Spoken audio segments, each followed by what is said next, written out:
나라를 위해 희생한 분들, 유무형의 재산을 잘 남겨준 덕에 지금의 대한민국이 있겠죠. 개개인도 마찬가지일 겁니다.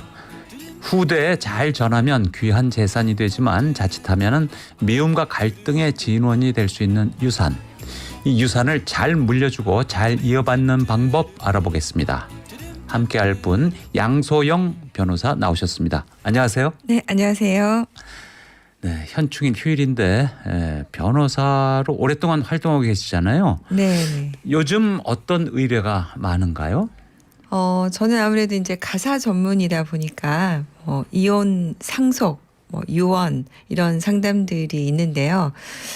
최근에는 이제 상속, 유언 관련해서 상담이 좀 늘어나고 있는 것 같다. 네. 생각이 드는데 아무래도 이제 고령화 사회이기도 하고 그런 점이 있어서 관련해서 문의가 좀 많이 늘어나고 있는 것 같습니다. 네. 방금 이혼 말씀도 해주셨는데요. 네네. 상속 얘기 본격적으로 나누기 전에 최근에 큰 화제잖아요. 최태원 SK그룹 회장과 노소영 관장 사이의 이혼 항소심 판결. 네. 역대 최대 위자료하고 재산 분할인데 네. 법조계 계신 분들 반응 어떻습니까? 사실은 이제 이 사건은 워낙 재벌 사건이기도 하고 네.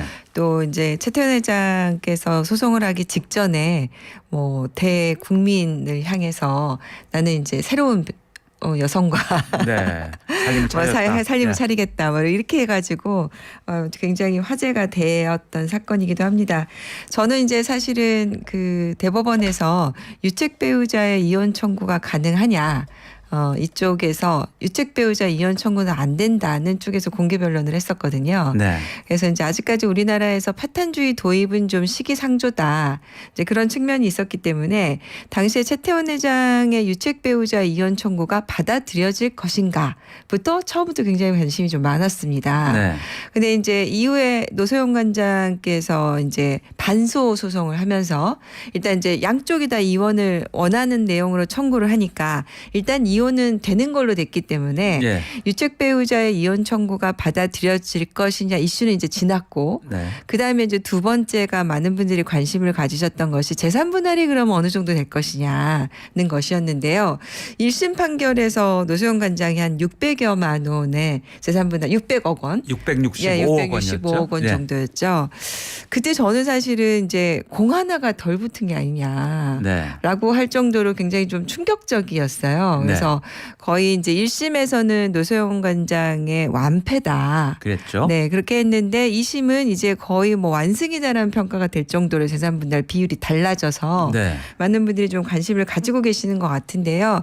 저는 1심 판결이 좀 문제고 2심 판결이 제대로 된 어쨌든 비율은 조금 아쉬운 면이 있지만 라는 생각을 하고 있습니다. 이제 아무래도 이제 여성의 관점에서 그다음에 이제 내조하는 여성의 기여도를 네. 어디까지 인정할 것이냐. 그렇죠. 이제 거기에 대한 저는 관심이 좀 많았기 때문에 2심 판결에 대해서는 좀 환영하는 입장이고 그다음에 이제 많은 분들이 위자료가 20억이 나왔다. 네.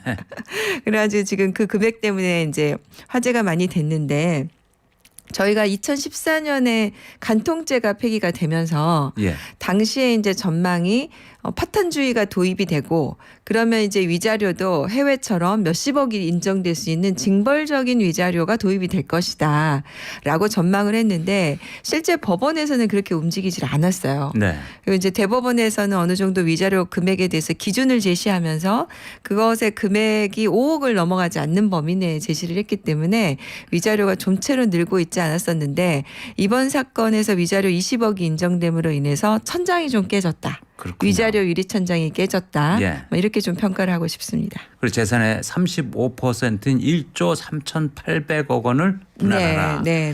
그러니까 1심은 665억 원이었는데 20배가 넘죠. 네. 그다음에 저는 그걸 좀 눈여겨봤는데요. 노태우 전 대통령의 비자금 300억 원이 최종현 선대 회장에게 넘어간 걸 인정했고 네. 그 SK그룹의 보호막이나 방패막 역할을 했다. 노 전 대통령이. 네. 이런 건 사실은 이게 법정에서 인정하기 굉장히 어려운 부분이라고 저는 봤는데 이걸 네. 아주 명백하게 했더라고요. 사실 이제 재산 분할은 형사 사건하고 좀 다르기 때문에 이제 변론의 전 취지 뭐 그러한 상황에 미루어 짐작컨대 기여가 있을 걸로 보이면 그걸 기여도에 참작할 수가 있습니다. 네.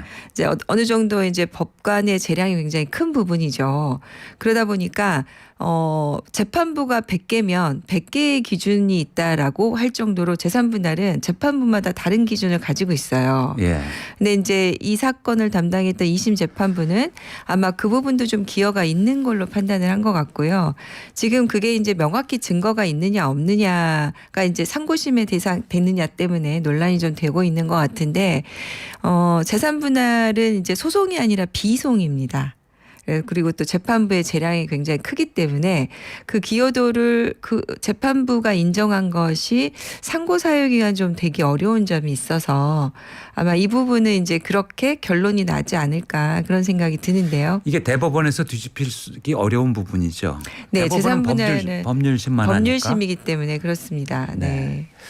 자, 오늘은 상속에 대한 법률 상담이나 질문을 받습니다. TBS 앱이나 50원 유료 문자 샵 0951로 보내주시면 양 변호사님께서 자세히 설명해 드리겠습니다.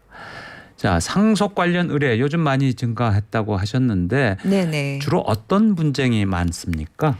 상속 분쟁은 이제 대부분 세 가지 정도입니다.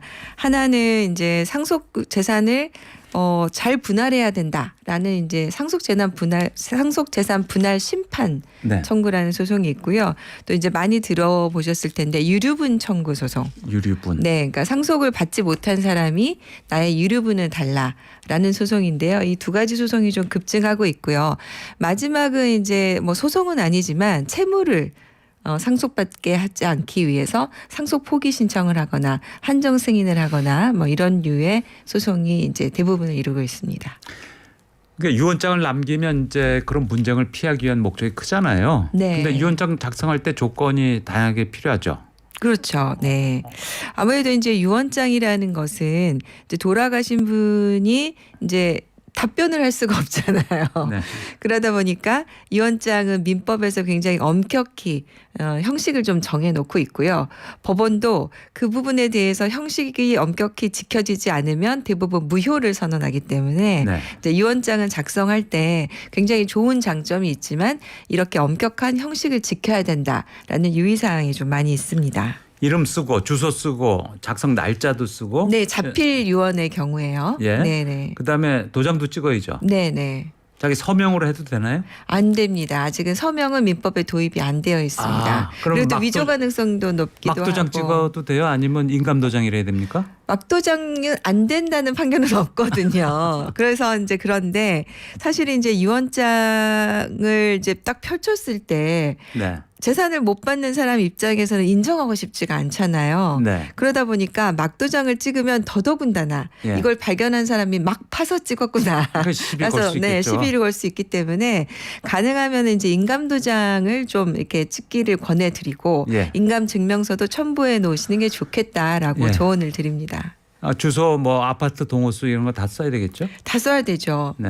이게 이제 제대로 작성되지 않으면 이제 어떤 그 시비가 걸릴 수 있냐면 우리 아버님이 우리 어머님이 이 당시에 유언 작성하실 때 이거 주소도 제대로 못 쓸 정도로 정신이 없으셨다. 네. 이거 돈까지밖에 안 적지 않았느냐 이렇게 예. 이제 시비가 걸릴 수가 있습니다. 그렇기 때문에 주소 전부 다 끝까지 쓰셔야 되고요. 네. 물론 이제 주민등록상 주소지여도 뭐 주민등록상 주소지는 꼭 아니어도 되지만 최소한 당시에 주거하셨던 곳의 주소지 네. 그리고 유언을 작성하셨던 곳에서 거주하던 곳의 주소지 정도는 정확히 적으셔야 됩니다. 네, 내가 어디 휴가 가서 거기서 썼다 그럼 거기 주소를 쓰고 날인해도 되는 아니요, 겁니까? 주소지. 아, 네. 거주하던 예, 주소지. 네. 네. 근데 요즘 컴퓨터 많이 쓰잖아요. 네. 컴퓨터로 작성한 유언장은 효력이 있습니까? 효력이 없습니다. 자필 네, 상태. 네. 그래서 반드시 자필로 작성을 해야 하고 어디까지 자필로 작성을 해야 되냐면 뭐 예를 들어서 내가 예금이 여러 개가 있다. 네. 부동산이 여러 개가 있다. 쓰다 보면 좀 힘들잖아요. 네. 그렇지만 이런 재산 목록도 자필로 작성을 해야 효력이 있다는 판례가 있습니다. 그래서 주의하셔야 됩니다. 근데 나이가 많고 뭐 여러 가지 이유로 이게 잘 쓰지를 못해서 다른 사람이 대피를 하면 어떻게 됩니까? 그러면 안 되죠. 안 된다. 네, 자필위원회 가장 중요한 부분은 자필이어야 된다는 겁니다. 대피를 하고 내가 인감도장 찍으면 안 되나요? 안 됩니다.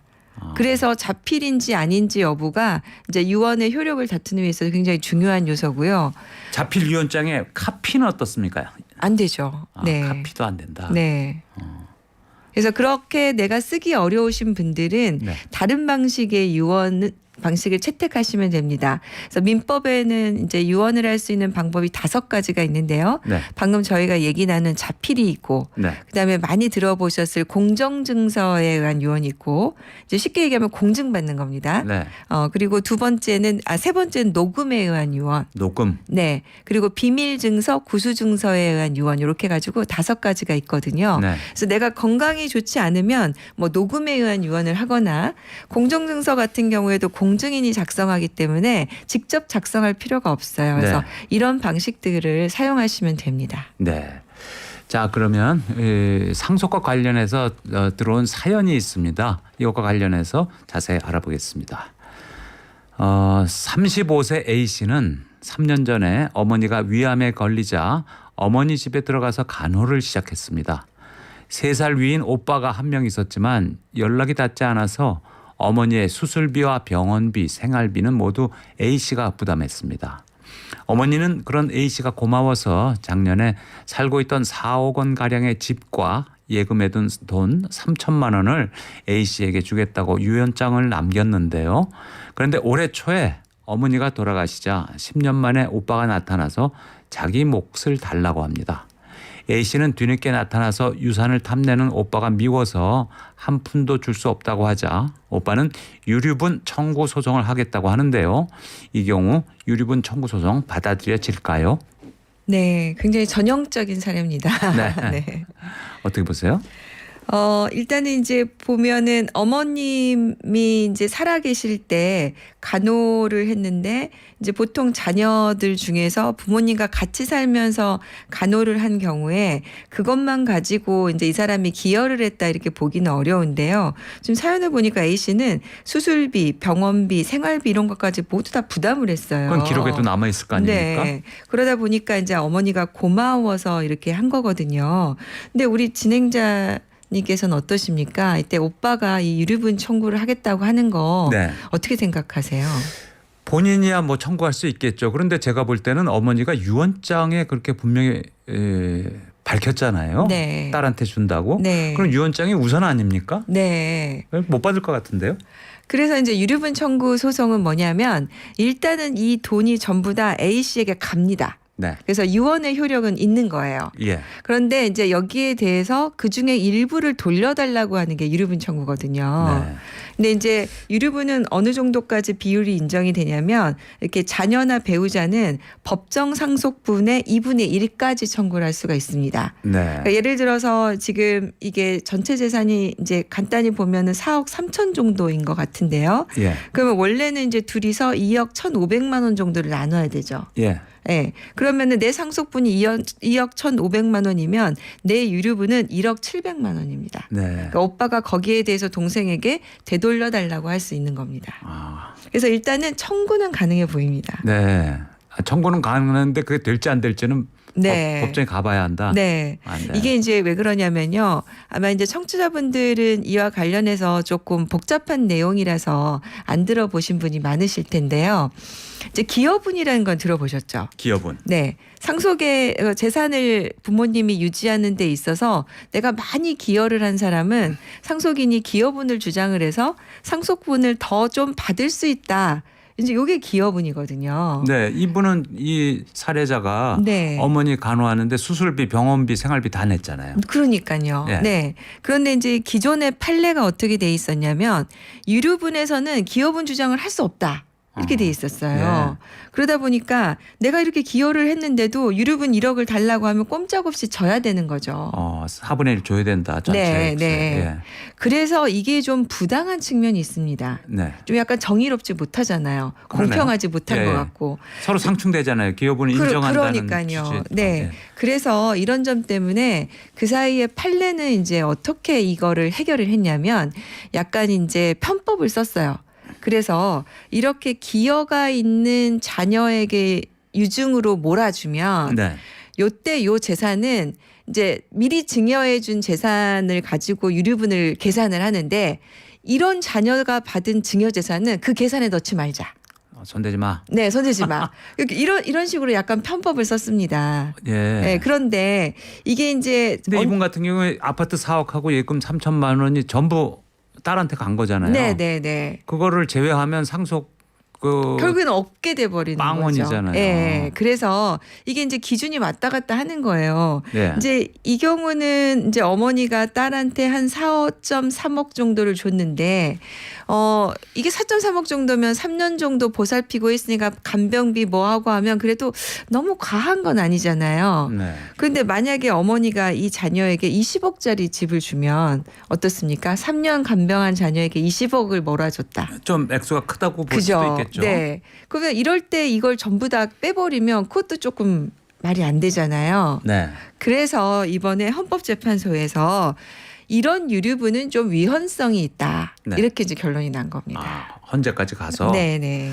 그러면 어떻게 지금은 적용이 됩니까? 그래서 요번에 이제 유류분과 관련해서 일단은 이제 형제자매들이 청구할 수 있는 유류분은 위헌이다. 그래서 당장 청구할 수 없게 됐습니다.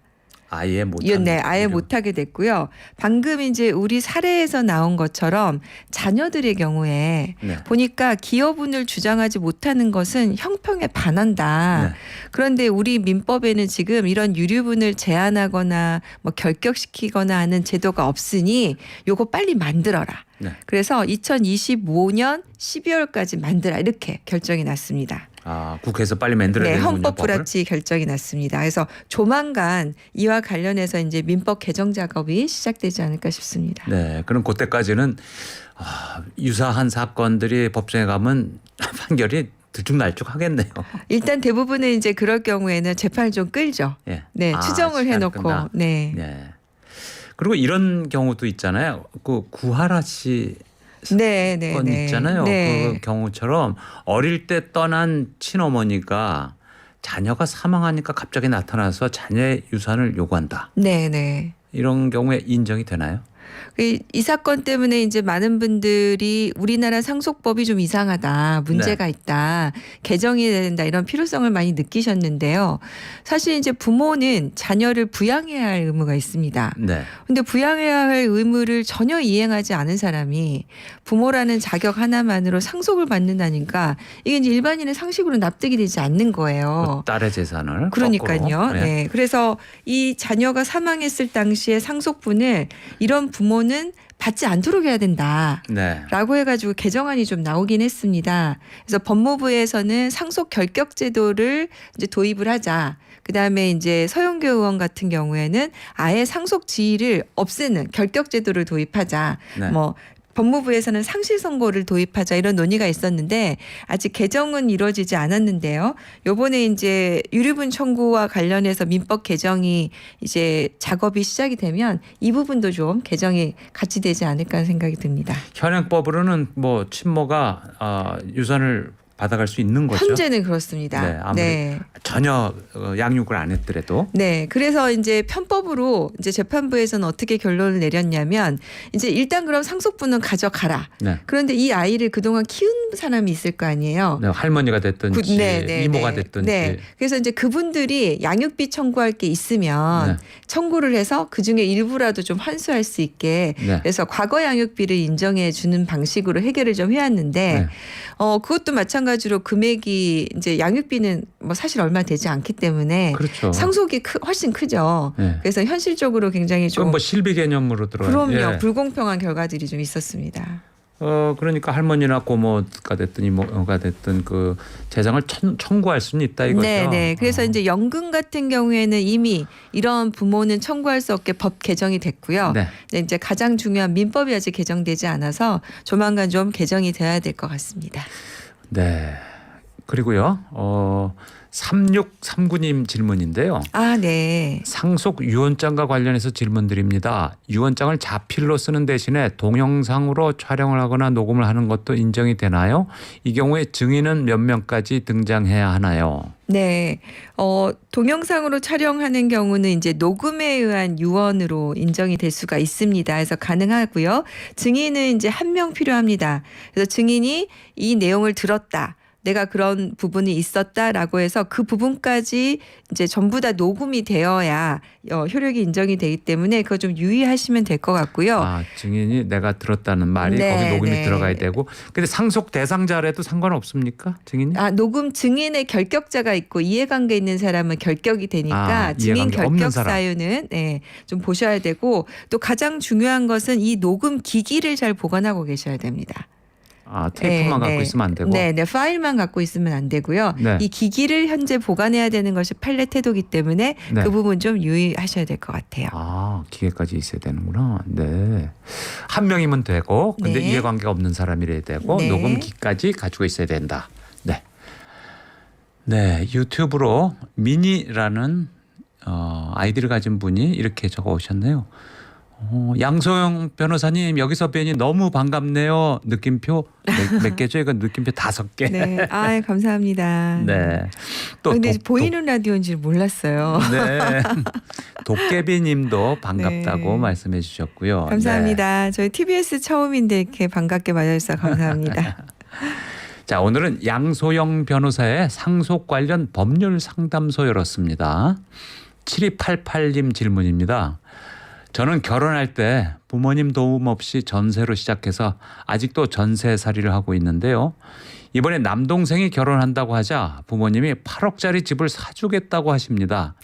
같은 자식인데 솔직히 너무 섭섭합니다. 그렇다고 부모님 뜻을 막을 수도 없는 것 같은데요. 혹시 이후에 유산 정리를 할 때 동생이 받은 집도 합산해서 상속받을 수 있을지 궁금합니다. 네. 우리 7288님 사연이 참 이렇게 대부분 이런 내용이십니다. 네.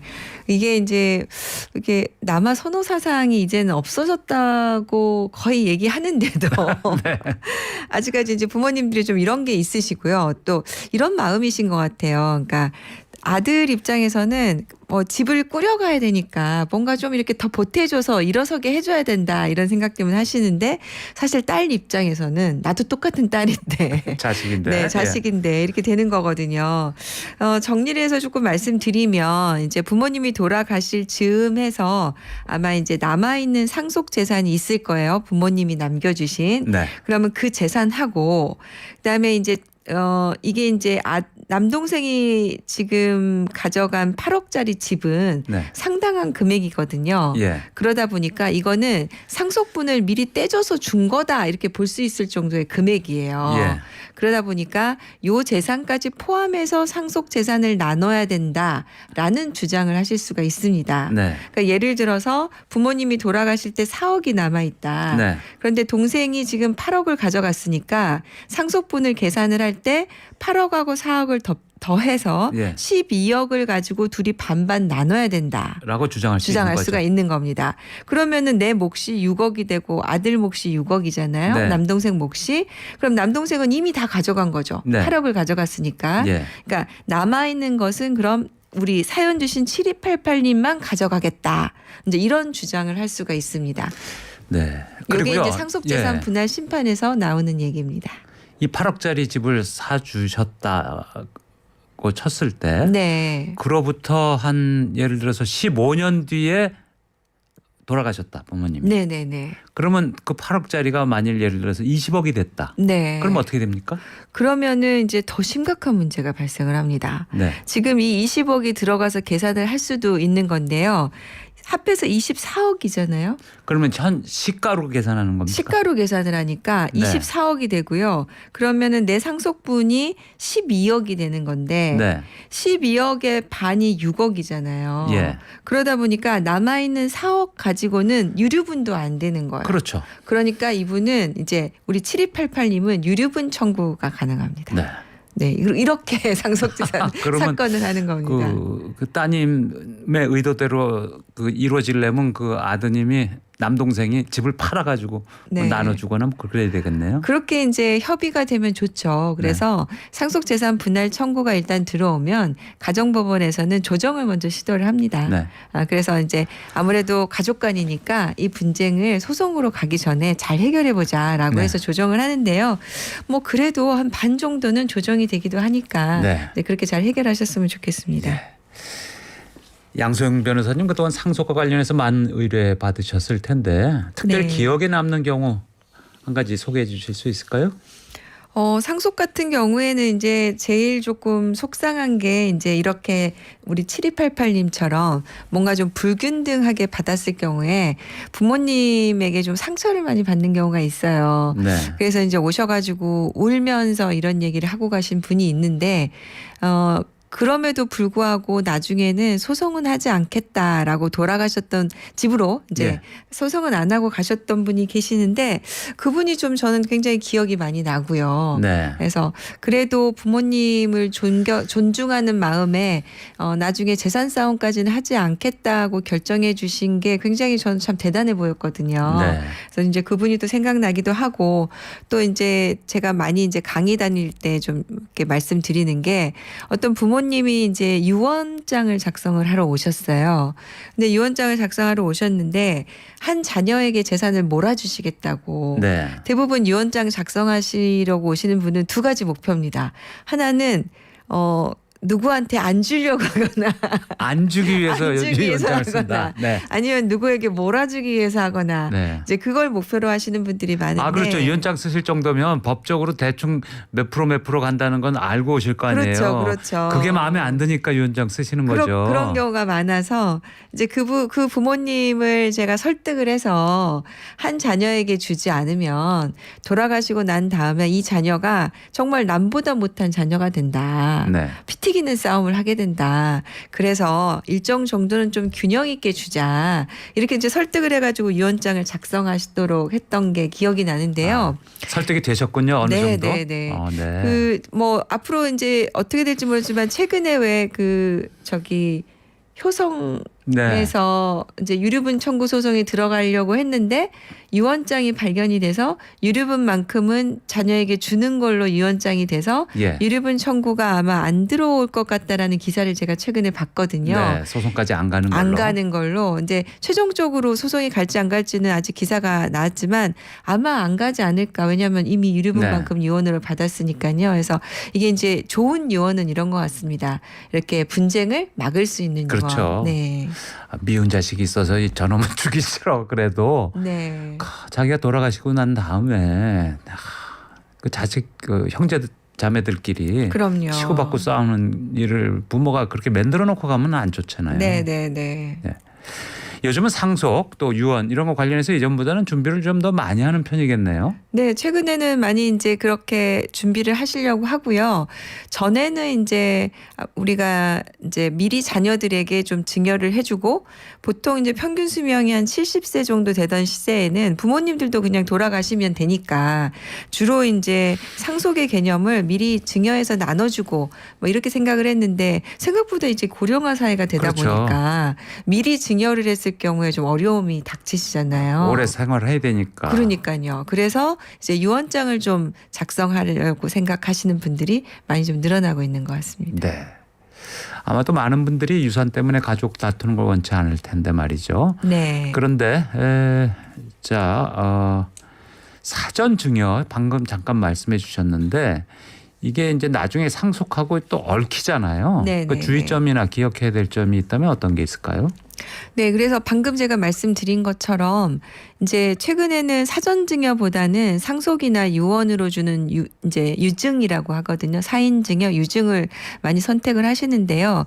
이제 먼저 증여를 할 경우에는 그 증여를 한 자녀가 특히나 이제 대부분의 재산을 자녀에게 미리 증여를 해주다 보면 그 자녀가 내 마음대로 되지 않는 경우가 있어요. 소위 이제 불효자. 네. 네. 아, 나 받을 거 다 받았어. 그러니까요. 이제 집에도 안 오고. 네. 아, 그래서 부모님 어떻게 되든지 나 상관 안 하네. 오죽했으면 아, 이제 예. 불효자 방지법을 만들자 이런 얘기까지 있었잖아요. 네. 그래서 최근에 이제 법무부에서 작년에 발표한 게 이런 불효자들에게 상속을 안 시키는 상속 상실 선고 제도를 도입하자 이런 개정안이 나왔습니다. 네. 그래서 아마 조만간 이게 이제 통과가 될 것 같은데요. 아, 진짜로요? 네네. 법제화 될 것 같아요. 네네. 네. 그래서 이제 사전 증여하실 때 문제는 이렇게 자녀들이 내 마음대로 다 되지 않을 경우에 대비해서 사전 증여 금액도 좀 줄이시고 그다음에 사전 증여를 할 때 혹시라도 나를 부양을 할 것을 기대하셨다면 반드시 조건을 잘 적으셔서 아, 그렇죠. 조건을 적으면 되겠죠. 네, 그게 잘 안 됐을 경우에 이를 회복할 수 있게 반환받을 수 있게 네. 뭐 이런 그 장치를 만들어 놓으시는 것이 좀 필요할 것 같습니다. 근데 자식들한테 좀 공동 상속하게 예를 들어서 건물이 하나밖에 없어도 3층짜리 건물이면 한 층씩 뭐 세 자식한테 나눠준다거나 이런 방법은 가능한가요? 아, 네. 그 실제로 사실은 이제 이렇게 하기를 원하시는 분들이 있는데 저희가 이제 변호사다 보니까 아무래도 안 좋은 사례를 좀 많이 보잖아요. 네. 특히 이제 이 건물을 이제 3층짜리 한 층씩 주게 되다 보면은 분할이 안 되어 있으면 이게 공유물이 되다 보니까 네. 셋이 조금 다툼이 발생할 수가 있어요. 네. 뭐 누구는 팔자고 하거나 그렇죠. 한 사람은 계속 갖고 싶어 하거나 뭐 이런 내용이 될 수가 있어서 미리 조금 이렇게 지분별로 상속하실 때는 한 사람에게 몰아주면서 나중에 현금 정산을 하도록 하거나 뭐 이런 대안을 조금 만들어서 하시기를 조금 권해드립니다. 네. 단서 조항을 달면 되니까요. 네네네. 예. 네.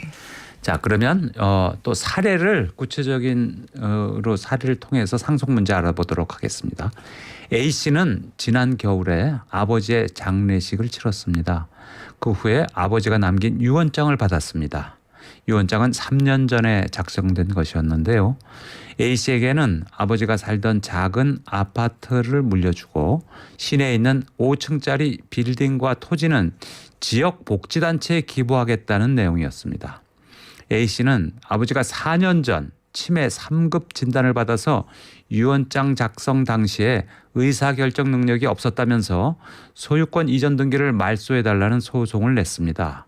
네, 3년 전에 작성한 유언장이니까 4년 전에 치매 진단을 받았다. 과연 A 씨의 소송 법원은 어떻게 판단할까요? 네. 어떻게 보십니까? 이게 이제 아버지가 이제 재산을 물려주시는데 뭐 언뜻 들어도 본인은 작은 아파트고 네. 네, 기부는 5층짜리 빌딩을 터지다 보니까 토지 따로 있고. 네, 네. 그래서 요거를 이제 아마 무효로 돌리고 싶으실 유혹이 많이 느껴지실 것 같습니다. 네. 더더군다나 이제 부모님이 뭐 미리 기부할 의사를 표현하지 않으셨는데 평소와 다르게 느닷없이 기부를 했다. 네. 이렇다면 당연히 자녀 입장에서는 아버지가 뭔가 치매 상태가 심각해서 네. 잘못한 것이다 이렇게 보고 싶으실 거잖아요. 네. 그래서 이제 유언 무효를 구하고 소유권 이전 등기 말소를 구하는 경우가 많은데 사실 법원은 이렇게 유언장을 무효로 보기까지는 정말로 당시에 아버지가 치매 증상이 심해서 네. 이런 판단 능력까지 없었다. 네. 는 정도 될 정도에만 무효로 인정을 해줍니다. 아주 심하고 너무 네. 분명해야만. 네네네. 네. 그러다 보니까 이게 지금 4년 전에 치매 상급 진단을 받았다는 것만으로 아버지가 유언장 작성 당시에 이 정도 판단할 능력이 전혀 없었다. 네. 이렇게 보기엔 좀 어려울 것 같거든요. 네. 그래서 아마도 이제 제 생각에는 뭐 유언장이 효력이 있다. 이렇게 보지 않을까 싶고요. 네. 실제로 이제 그런 사례가 정말 있었습니다. 아, 네. 아버지가 이제 대학의 재산을 기부하기 위해서 유언장 무효 소송을 했는데 장남이 소송을 냈다가 패소한 사건이 있었습니다. 아, 그렇군요. 그러면 뭐 빌딩하고 토지는 사회복지단체로 갈 가능성이 높다고 봐야 되겠네요. 네. 그래서 이제 최근에 이제 제가 조언을 좀 드리는 게 자필 유언장을 작성하시는 분들의 경우, 네. 그다음에 공정증서한 유언을 하는 경우에도 그 유언장 작성 당시에 건강 상황을 알 수 있는 네. 뭐 건강검진 요새 많이 하잖아요. 예. 보건소에서도 많이 해주고 그래서 관련해서 좀 진단을 받아놓고 유언장 관련한 서류에 좀 첨부해 놓으셔라. 네, 당시 진단서 첨부. 네, 그러면 이제 굳이 소송까지 가지 않더라도 네. 자녀들이 그 내용을 보고 소송을 사원하지 않을 테니까 그 유언장에 대해서 효력을 인정할 테니까 그 부분을 좀 챙겨두셔라 이렇게 조언을 드립니다.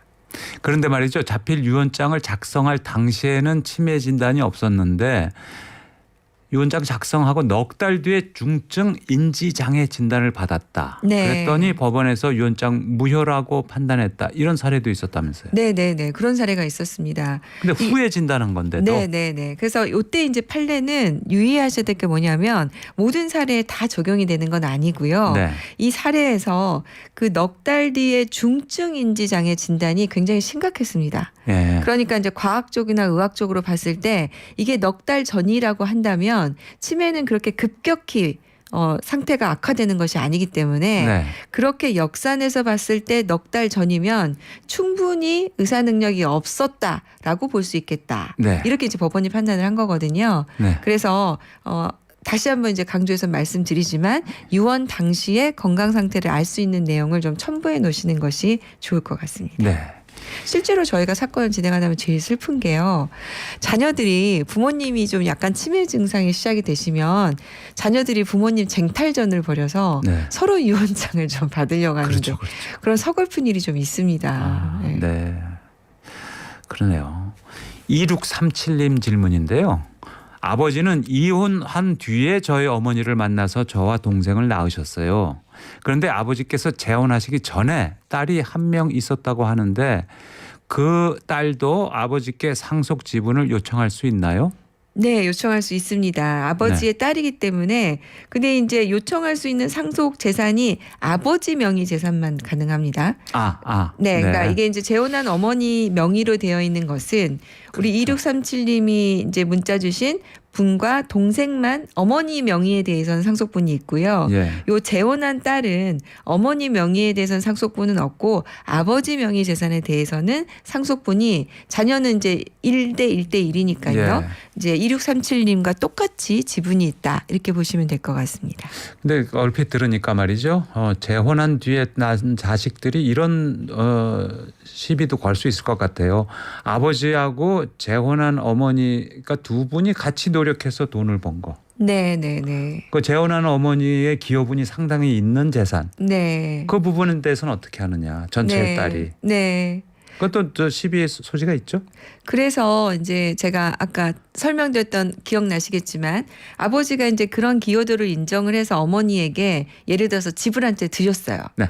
이럴 경우에 유류분 대상 계산해서 빼자는 겁니다. 아, 네. 네. 그리고 이제 만약에 아버지가 돌아가실 때 어머니가 살아 계셨다면 어머니는 당연히 이제 기여분 소송을 해서 네. 배우자로서 기여분을 먼저 찾는 것이죠. 네.